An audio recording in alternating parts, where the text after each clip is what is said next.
Muy bien, vamos a continuar con el desarrollo de nuestro curso y siempre conociendo un poco detenidamente de cómo redactar un artículo científico siempre bajo la metodología IMRID. Con relación a la introducción que lleva nuestro documento científico, hay algunos aspectos que tenemos que tomar muy en cuenta y es el elemento introducción. La introducción, pues, es la carátula, por decirlo así, es la entrada principal de una casa, poniendo este ejemplo de su trabajo. Y en la introducción, pues, se deja ver de manera muy general y muy puntual el contenido de su artículo. No obstante, para poderlo redactar, usted tiene que tomar en cuenta estos siguientes elementos. Primero, pues, que no se trata de un pequeño resumen del trabajo de investigación. El elemento número 2, pues que a diferencia del abstract, el cual se redacta en pretérito, es decir, en el pasado, la introducción siempre se elabora en tiempo presente. Bien interesante, porque no es un pequeño resumen del trabajo, mientras que el abstract viene siendo como un resumen muy puntual.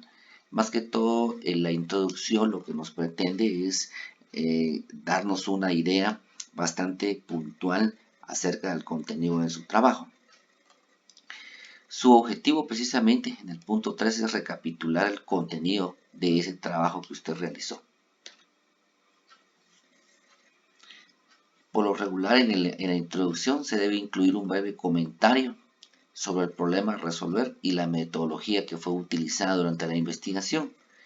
Y no se debe comentar las conclusiones ni los resultados ni hallazgos, toda vez que precisamente hay un capítulo destinado precisamente para estos dos apartados, conclusiones y los resultados. Muy importante, estudiantes, la introducción siempre se trabaja al final, es decir, primero elaboramos el trabajo de investigación, hacemos las pruebas de campo y una vez realizado el trabajo nos venimos y podemos construir la introducción, toda vez que tenemos que tener aquellos insumos necesarios para poderla construir. Siempre siguiendo el esquema del trabajo de investigación, uno de los elementos o una parte también fundamental de su trabajo de investigación va a ser el planteamiento precisamente del problema. Es decir, usted ya avanzó, ya tiene su tema de investigación sobre el cual usted va a investigar, ahora le toca a usted venir y detectar cuál es el problema en sí que usted ha encontrado. El licenciado José Martínez, en su libro que estamos tomando de referencia para este curso, pues él nos dice que por lo regular el planteamiento del problema es el pensamiento que se presenta en la mente del investigador y que le sugiere realizar algo para solucionar alguna situación problemática que observa o de la cual tiene conocimiento. Por lo regular, y es lo que yo le sugiero, usted tiene que tener unas ideas ya muy claras acerca del problema. Es decir, usted tiene que identificar esa problemática. Si usted va a hablar acerca del control interno es porque usted ha visto que que es débil el control interno en esa área. Si usted va a hablar de cuentas por cobrar, ok. Entonces usted tiene que tener muy claro y tiene que identificar que el problema que usted está encontrando está en cuentas por cobrar. Entonces usted tiene que tener muy clara esa idea. Algo bien importante, tenemos que informarnos acerca del problema. Esta era mi recomendación desde un principio, que usted tomara temas de investigación que se le faciliten, temas que usted trabaja el día a día, temas que a usted le gusta. ¿Por qué? Porque le va a ser fácil encontrar bastante material que le va a servir de apoyo. Es decir, usted tiene que tomar en cuenta para poder plantear su problema el contexto, es decir, usted tiene que determinar quién tiene ese problema. Si es su compañía, usted puede ir y generalizarlo que pues las compañías, en el caso de su ejemplo, pueden tener ese problema. ¿Cuándo? ¿En dónde surge? ¿Cuál es la causa de ese problema? Si viene de una investigación anterior o se relaciona con un cambio de algún factor. ¿Qué se sabe de ese problema? ¿Quién tiene que o qué tienen que decir los investigadores y otros involucrados? ¿Qué se ha hecho para resolver el problema? A manera de ejemplo y continuando con lo que decíamos, si usted ha visto que el control interno es débil en cuentas por cobrar, usted tiene que hacer estas preguntas. ¿Quién tiene ese problema? ¿Será que el problema es del cliente o será que el problema es de la empresa? Entonces, ¿acaso usted ya comienza a tener una idea más centrada acerca de su problema? ¿Dónde surge ese problema?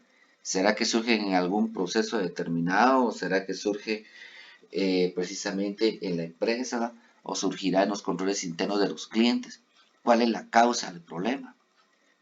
¿Qué se sabe de ese problema? Y usted va a comenzar a investigar tesis de investigación, tesis doctorales relacionados al tema que usted está investigando. Y algo bien importante, usted tiene que determinar qué es exactamente lo que vas a ayudar a resolver, es decir, qué es lo que usted pretende hacer con su tema de investigación. Si usted quiere hacer énfasis en cuentas por cobrar, que el control interno es indispensable, entonces usted va a hablar de esto, ¿verdad? ¿Por qué es importante para la sociedad lo que usted está haciendo? ¿O por qué es importante para la comunidad de empresarios? ¿Por qué es importante el tema que usted va a investigar? Con estas ideas, usted ya plasmadas en una hojita que yo le sugiero, ya va a tener claro usted este panorama y le va a ser fácil poder plantear ya su problema. Usted ya va a poder definir cuál es su problema ya con esas ideas que usted plasmó, que vimos en la lámina anterior, y es donde usted va a poder explicar dónde se está produciendo ese problema. Se va a centrar ya solo en un problema. Usted ya lo va a poder escribir de una manera un poco más clara y que va a ser relevante en este caso para su investigación.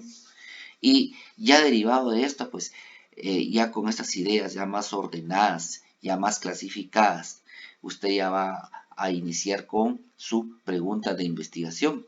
Ya comienza a plantear sus borradores de planteamiento del problema y aquí es donde ya comienza a surgir la pregunta de investigación.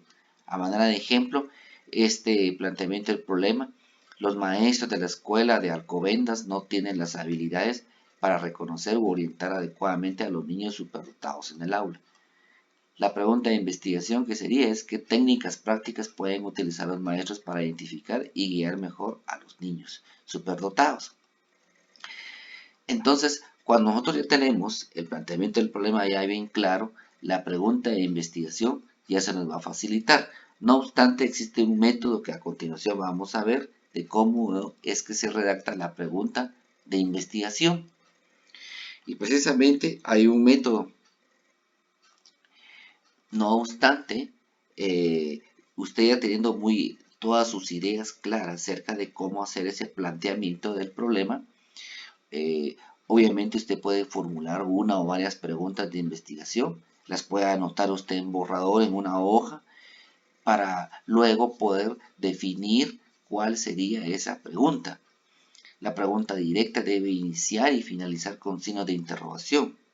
Este es otro de los elementos muy importantes, es decir, yo he observado a lo largo del tiempo de que cuando formulamos una pregunta, únicamente dejamos el signo de interrogación al finalizar la oración, cuando lo correcto es abrir primero el signo de interrogación, posteriormente formular la pregunta y al finalizando la oración de la pregunta, cerrarla con un signo de interrogación.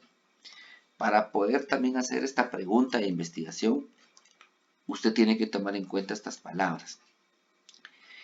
Por lo regular, su pregunta de investigación tiene que iniciar con estas palabras: qué, cuál, cuáles, quién, quiénes, cómo, cuán, cuánto, cuánta, cuántos, cuántas, cuándo, dónde y a dónde, las cuales son tónicas y por lo regular siempre se van a escribir con tilde. Entonces, cuando usted formule su pregunta ya de investigación, no olvide utilizar estas palabras. Se aconseja utilizar por lo regular el método de la vuelta directa, la cual consiste en redactar en forma de pregunta la totalidad del título de investigación.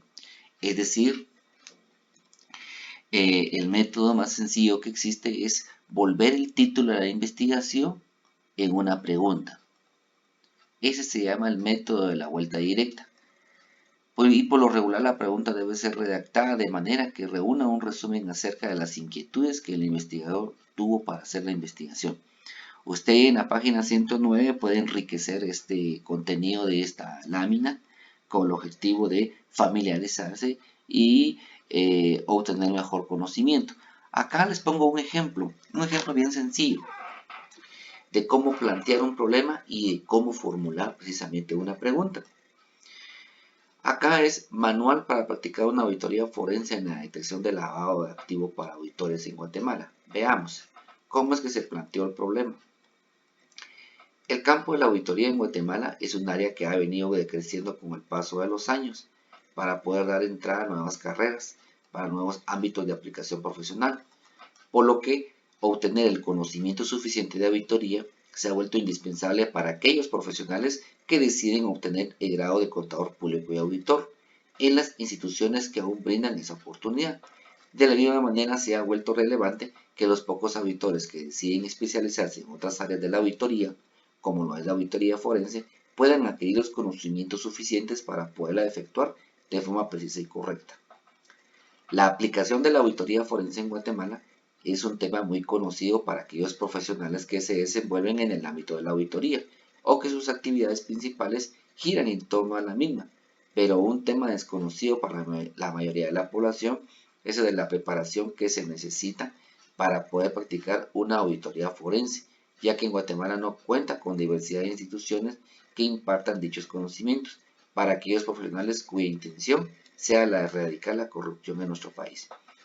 Y aunque es del entendimiento para los auditores en Guatemala sobre las distintas instituciones de enseñanza que residen en el extranjero, especializadas en dicha rama de la auditoría, esta no es una solución viable para la mayoría de ellos, ya que por una u otra razón no siempre se cuenta con la posibilidad de viajar al extranjero durante un periodo de tiempo prolongado, lo que imposibilita obtener los conocimientos pertinentes y necesarios de forma sencilla para la aplicación de una auditoría forense en la detección del lavado de activos, lo que motivó la investigación del tema del presente artículo científico, facilitar un documento que proporcione una herramienta de guía objetiva para realizar una auditoría forense. Este tema de investigación, si usted lo pudo ver, está enfocado en la necesidad de que exista un manual para practicar esta auditoría forense. Como usted puede ver en este planteamiento del problema, da un pequeño antecedente, una pequeña historia de cuál es el problema que hay en Guatemala. Si usted pudo darse cuenta en este planteamiento del problema, acá se dejó muy claro, se dejó muy puntual que existe esa problemática, que en nuestra profesión no hay una especialidad aquí en Guatemala, sino que el profesional tiene que especializarse en el extranjero, razón por la cual es necesario o existe la necesidad de implementar un manual. Entonces, así como está acá, usted tiene que trabajar su planteamiento del problema.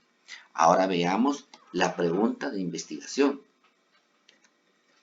Y la pregunta de investigación sería, ¿es de utilidad la creación de un manual para practicar una auditoría forense en la detección del lavado de activos para auditores en Guatemala? Se da cuenta que en este caso pusimos como pregunta el título. Veamos. Manual para practicar auditoría forense en la detección del lavado de activos para auditores en Guatemala. Veamos cómo la transformamos de acuerdo al método de la vuelta directa. Convertimos en pregunta precisamente el título de la investigación y de esta manera queda. Veamos otro ejemplo sencillo de cómo plantear un problema. Veamos este tema de investigación. Las 3 líneas de defensa para una gestión integral de los riesgos en cualquier tipo de empresa comercial en Guatemala. Veamos cómo se plantea este problema. Durante los últimos 20 años, dése cuenta cómo inicia este planteamiento del problema. Hace un antecedente o una pequeña historia de qué es lo que está pasando con ese tema en específico. Mire cómo menciona, durante los últimos 20 años, el modelo de las 3 líneas de defensas ha servido a muchas organizaciones para abordar de manera efectiva temas en el entorno para la gestión, riesgo y control. Resulta difícil cuantificar en nuestro país cuántas organizaciones lo abordan de manera efectiva la gestión integral de riesgos. Es común observar en las organizaciones que no existe una adecuada definición de roles, lo cual redunda en desperdicio de recursos y esfuerzos, donde resulta común escuchar, sí, eso ya lo vio el control interno, o al contrario, esa información ya lo solicitó auditoría interna recientemente.